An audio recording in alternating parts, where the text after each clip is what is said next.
Enterprise Management 360. Hello and welcome to another episode of Tech Chat. Today I'm looking forward to speaking with Brooks Borcherding, who is the CEO at Cloudreach, a cloud computing consultancy. So welcome, Brooks, and thank you very much for taking the time to talk to me. Yep, it's my pleasure to be here. Thanks for having me. Of course.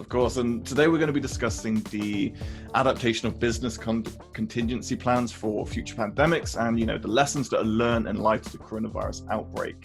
And I think it's fair to say that before all of this happened, a pandemic was very low on that kind of business continuity agenda. So the crisis has really caught quite a few organizations off guard. So what challenges did those that were unprepared really face when it came into this? Thanks, Max. Well, the main challenge was the immediacy of the issue, right? I mean, people had plans, companies had plans to support effectively remote workforces, distributed workforces, people on the go in mobile environments, but very few companies were really prepared to suddenly shift to 100% distributed workforce. And so that represented some significant technical challenges. It represented some significant organizational hurdles that they had to address. It certainly represented significant kind of individual effectiveness and efficiency concerns to enable the workforce to continue their normal operations. Do you think there was a main underlying issue that a lot of businesses face for the ones that, say, had no work at home policy in place in the first place? They were thrown really into the deep end. Yeah, absolutely. I mean, they were all technical hurdles in that regard. We were fortunate at Cloudreach to be, to use an overused term, born in the cloud. So originating in the UK in 2009, we were already set up to be supportive of 100% remote workforce. In fact, many of our client engagements are done remotely or on site. We could actually pivot very quickly and provide a continuity of services to our customers at 100%. So our focus became more on the care of our individuals and their individual needs to balance, the struggles they now have to face with work-life conflicts. Other companies that weren't prepared technically just didn't have the ability to accommodate those workforces. So they very quickly had to figure out, how do I immediately shift from full remote access to applications that may be resident in a data center they could no longer access, right? Mm-hmm. Or they had VPN capacity constraints coming into the data center. So they were prepared to accommodate a small percentage of their workforce, but not very quickly 100% of their workforce. So addressing the immediate access concerns and enablement concerns was a very pressing issue. In fact, a lot of companies didn't even have their employees equipped, with mobile devices to work effectively remotely. Nor, a big hurdle had been, contact centers, which typically housed tens or hundreds of people co-located in a center. Suddenly, the hurdle to technologically distribute those calls effectively to a home office became, a significant concern. So a myriad of issues that the companies were suddenly presented with overnight. Yeah, 100% agree. And the data center one is such a large one that I've been discussing recently, of people trying to understand how they can kind of make that jump to the cloud so quickly and also still have access. So it's been interesting to kind of watch from an industry perspective how people are coping in each area.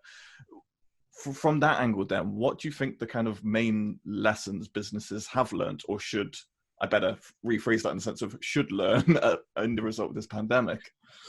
Well, it's interesting in our industry, in the cloud services industry. I've been in this space for almost a dozen years now, and it's always been a discussion, not necessarily of if companies will migrate to a cloud-first mentality, but how long that cycle will take, right? Mm-hmm. It's considering the first cloud environments came out in the late 2000s, say 2008, 2009. We're a dozen years into this evolution, and yet only about 10% of workloads have really migrated, depending on the source, of reference for that.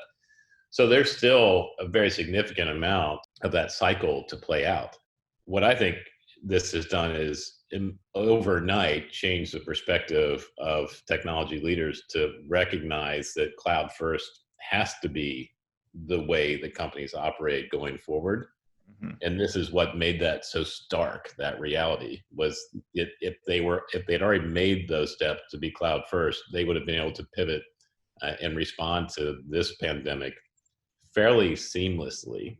Whereas it became a Herculean effort for those companies that were still kind of slowly migrating along that path. So I think you'll see, as a result, a dramatic acceleration in cloud adoption overall, as people recognize that they can't leave themselves exposed for this type of scenario to potentially play out again. Yeah, I 100% agree. And it's also a case of, as this continues, a lot of people are going to be very comfortable working from home. A lot of businesses are going to see the benefits of what we're seeing happen. And from an organizational standpoint, how can they apply that knowledge to, make that process easier if they are moving to that cloud first? Because a lot of people, if they're just focused purely on prem, it's difficult to kind of make that jump so suddenly. So what kind of contingency plan do they need moving forward? It's an interesting point you bring up around the psychological effect this will have longer term. It'll be interesting, I think, for us, right, to look back in a few years and reflect on how did this fundamentally change the way that we work. Because I think that's yet to be determined. I think it's still, there still is, yes, we have to accommodate the technology and enable this, but will this forever change the paradigm of the way that we've collectively worked at groups in offices and locations and as teams, et cetera? I think we'll see how that plays out. I think it certainly, though, now represents the immediate issue of really the organizational complexity of managing a distributed workforce. It puts a significant burden on the management tier of an organization to be able to quickly accommodate that need. Many of them just have not developed the skills and practices during their traditional management tenure to manage these distributed environments. But it's a much different challenge of how you remain connected with those employees, how you motivate, how you stay intimate in the relationship that you have to address the personal and individual needs of each of those individuals. Because we know some individuals are much more comfortable being effective working from home with little potential management care, whereas there's others that just require a higher touch, and it's just by our natures of who we are.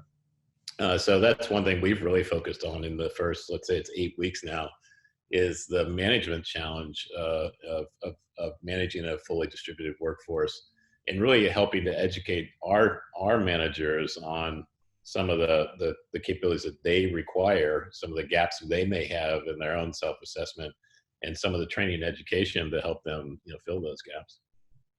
Yeah, it's got to have a different approach going forward, because everyone learns differently and everyone works differently. You can't just paint it all with one brush. So it's going to be interesting for sure, as you say, when we look back at this time and see how it changes. But I think we can both agree this is a pivotal changing point for a lot of businesses. Yeah, absolutely. Yeah. Well, Brooks, it's been fantastic talking to you today. Thank you very much for taking the time and kind of walking us through where we're at and where we're going to be going in the future. So thank you very much. Yeah, absolutely. My pleasure. Thanks again. And thank you everyone who took the time to watch this episode. We hope you took a lot away from it. For more great content, make sure you do head on over to em360tech.com. You can also find our socials at em360 for Twitter and LinkedIn. We'll see you next week for another episode of Tech Chat.